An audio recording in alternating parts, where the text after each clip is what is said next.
एक डाकू ने साधु का सबसे प्रिय घोड़ा चुरा लिया, लेकिन फिर जो हुआ उसने सबको रुला दिया। हार की जीत कहानी है दोस्तों ये। एक माँ को अपने बेटे, साहूकार को अपने देनदार और किसान को अपने लहलाते खेत देखकर जो आनंद आता है, वही आनंद बाबा भारती को अपना घोड़ा देखकर आता था। भगवत भजन से जो समय बचता वह घोड़े को अर्पण हो जाता। वह घोड़ा बड़ा सुंदर था, बड़ा बलवान। उसके घोड़े के जोड़ का कोई जवाब नहीं था सारे इलाके में। बाबा भारती उसे सुल्तान कहकर पुकारते, अपने हाथ से कहरहा करते, खुद दाना खिलाते और देख देख कर प्रसन्न होते थे। ऐसे लगन, ऐसे प्यार, ऐसे स्नेह से कोई सच्चा प्रेमी अपने प्यारे को भी न चाहता होगा। उन्होंने अपना सब कुछ छोड़ दिया था, रुपया, माल, असबाब, ज़मीन, यहाँ तक कि उन्हें नागरिक जीवन से भी घृणा थी। अब गांव से बाहर एक छोटे से मंदिर में रहते और भगवान का भजन करते थे, परंतु सुल्तान से बिछड़ने की वेदना उनके लिए बहुत ही असहनीय थी। मैं इसके बिना नहीं रह सकूँगा, उनके मन में एक ऐसी भ्रांति सी हो गई थी। वे उसकी चाल पर लट्टू थे। कहते, ऐसे चलता है जैसे मोर घनघटा को देखकर नाच रहा हो। गांव के लोग इस प्रेम को देखकर चकित थे, कभी कभी कनखियों से इशारे भी करते थे, परंतु बाबा भारती को इसकी परवाह न थी। जब तक संध्या समय सुल्तान पर चढ़कर 8-10 मील का चक्कर न लगा लेते, उन्हें चैन न आता। खड़ग सिंह इस इलाके का प्रसिद्ध डाकू था। लोग उसका नाम सुनकर कांपते थे। होते होते सुल्तान की कीर्ति उसके कानों तक भी पहुंची। उसका हृदय भी उसे देखने के लिए अधीर हो उठा। वह एक दिन दोपहर के समय बाबा भारती के पास पहुंचा और नमस्कार करके बैठ गया। बाबा भारती ने खड़ग सिंह से पूछा, क्या हाल है?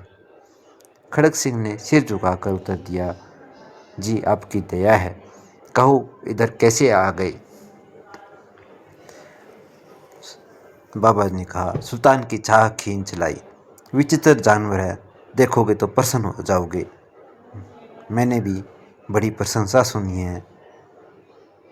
उसकी चाल तुम्हारा मन मोह लेगी।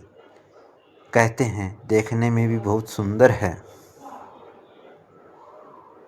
क्या कहना, जो उसे एक बार देख लेता है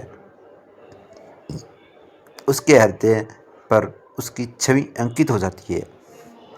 बहुत दिनों से अभिलाषा थी, आज वो उस तो हो सका हूँ। बाबा और खड़ग सिंह दोनों अस्तबल में पहुँचे। बाबा ने घोड़ा दिखाया घमंड से और खड़ग सिंह ने देखा घोड़ा आश्चर्य से। उसने सैकड़ों घोड़े देखे थे, परंतु ऐसा बांका घोड़ा उसकी आंखों से कभी न गुजरा था। सोचने लगा, भाग्य की बात है, ऐसा घोड़ा खड़ग सिंह के पास होना चाहिए था। इस साधु को ऐसी चीज़ से क्या लाभ? कुछ देर तक आश्चर्य से चुपचाप खड़ा रहा। इसके पश्चात हृदय में हलचल होने लगी। बालकों किसी अधीरता से बोला, परंतु बाबा जी उसकी चाल को न पहचान सके। बाबा जी भी तो मनुष्य ही थे। अपनी ही वस्तु की प्रशंसा दूसरे के मुख से सुनने के लिए उनका हृदय अधीर हो गया। घोड़े को खोलकर बाहर लाए और उसकी पीठ पर हाथ फेरने लगे। एकाएक उचक कर सवार हो गए। घोड़ा वायु वेग से उड़ने लगा। उसकी चाल देखकर, उसकी गति देखकर खड़ग सिंह के हृदय पर सांप लौट गया। वह डाकू था और जो वस्तु उसे पसंद आ जाए उस पर अपना अधिकार समझता था। उसके पास बाहुबल था और आदमी भी। जाते जाते उसने बाबा जी से कहा, मैं यह घोड़ा आपके पास न रहने दूंगा। बाबा भारती डर गए। अब उन्हें रात को नींद न आती थी। सारी रात अस्तबल की रखवाली में कटने लगी। प्रति क्षण खड़ग सिंह का भय लगा रहता, परंतु कई मास बीत गए और वह न आया। यहाँ तक कि बाबा भारती कुछ लापरवाह हो गए और इस भय को स्वप्न के भय के नाई की मिथ्या समझने लगे। संध्या का समय था। बाबा भारती सुल्तान की पीठ पर सवार होकर घूमने जा रहे थे। इस समय उनकी आंखों में चमक थी, मुख पर प्रसन्नता थी। कभी घोड़े के शरीर को देखते, कभी उसके रंग को देखते तो और मन में फूले न समा रहे थे। सहसा एक ओर से आवाज़ आई, ओ बाबा, इस कंगाले की भी सुनते जाना। आवाज़ में करुणा थी। बाबा ने घोड़े को रोक लिया। देखा एक अपाहिज वृक्ष की छाया में पड़ा करा रहा है। क्यों, तुम्हें क्या कष्ट है? अपाहिज ने हाथ जोड़कर कहा, बाबा, मैं दुखियारा हूँ, मुझ पर दया करो। रामावाला यहाँ से 3 मील दूर है। मुझे वहाँ जाना है। घोड़े पर चढ़ा लो, परमात्मा आपका भला करेगा। बाबा ने पूछा, वहाँ तुम्हारा कौन है? दुर्गादत्त वैद्य का नाम आपने सुना होगा, मैं उनका सौतेला भाई हूँ, खड़क सिंह ने कहा। बाबा भारती ने घोड़े से उतरकर अपाहिज को घोड़े पर सवार किया और स्वयं उसकी लगाम पकड़कर धीरे धीरे चलने लगे। सहसा उन्हें एक झटका सा लगा और लगाम हाथ से छूट गई। उनके आश्चर्य का ठिकाना न रहा जब उन्होंने देखा कि अपाहिज घोड़े की पीठ पर तनकर बैठा है और घोड़े को दौड़ाए लिए जा रहा है। उनके मुख से भय, विस्मय और निराशा से मिली हुई चीख निकल गई। वह अपाहिज डाकू खड़क सिंह था। बाबा भारती कुछ देर तक चुप रहे और कुछ समय पश्चात कुछ निश्चय करके पूरे बल से चिल्लाकर बोले, जरा ठहर जाओ। खड़क सिंह ने यह आवाज़ सुनकर घोड़ा रोक लिया और उसकी गर्दन पर प्यार से हाथ फेरते हुए बोला, बाबा जी, यह घोड़ा अब मैं नहीं दूंगा, परंतु एक बात सुनते जाओ। बाबा जी ने कहा। खड़क सिंह ठहर गया।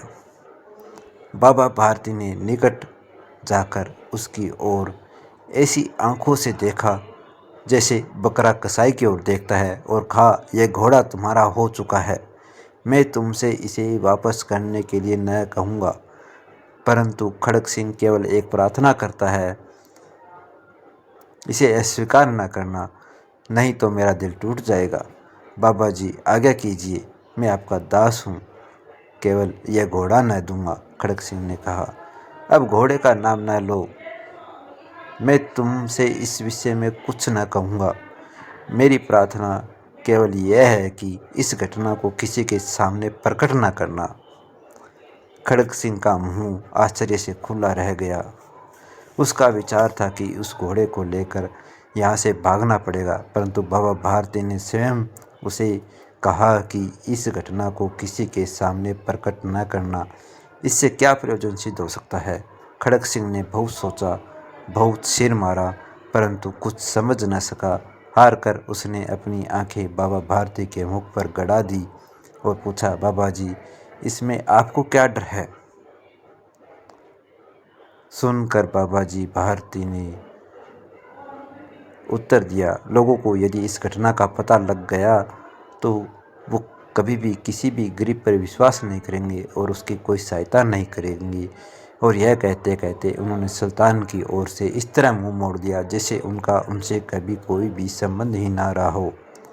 बाबा भारती चले गए, परंतु उनके शब्द खड़क सिंह के कानों में उसी प्रकार गूंज रहे थे।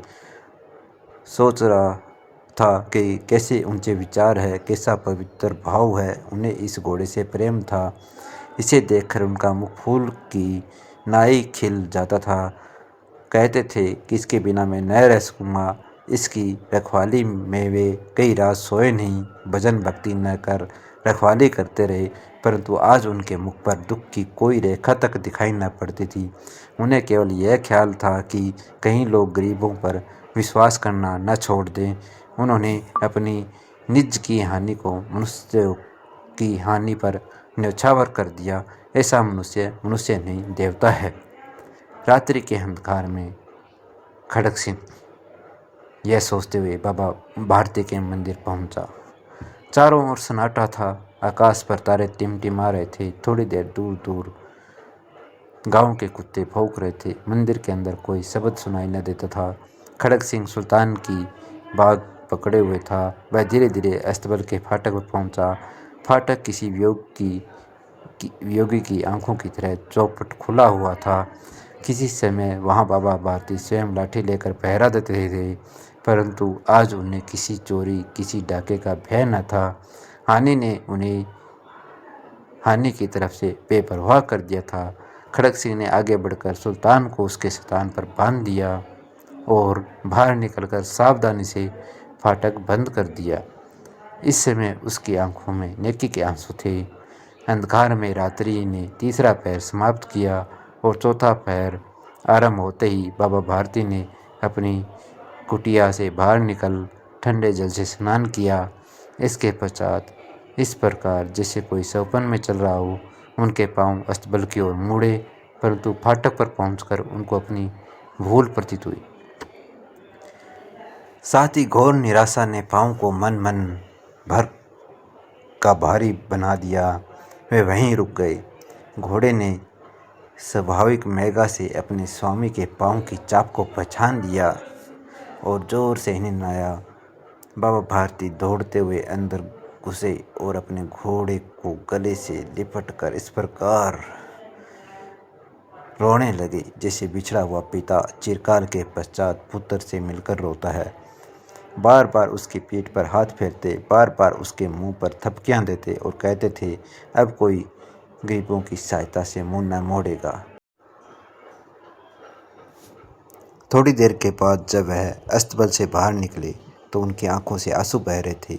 ये आंसू उसी भूमि पर, ठीक उसी जगह पर गिर रहे थे जहाँ बाहर निकलने के बाद खड़क सिंह रोया था। दोनों के आंसुओं का उसी भूमि की मिट्टी पर परस्पर मिलाप हो गया। दोस्तों, अगर आपको यह कहानी पसंद आई है तो ऐसी मज़ेदार कहानी पाने के लिए मेरे चैनल को सब्सक्राइब ज़रूर कीजिए और लाइक एंड शेयर कीजिए। धन्यवाद। जय श्री राम, जय श्री कृष्णा, जय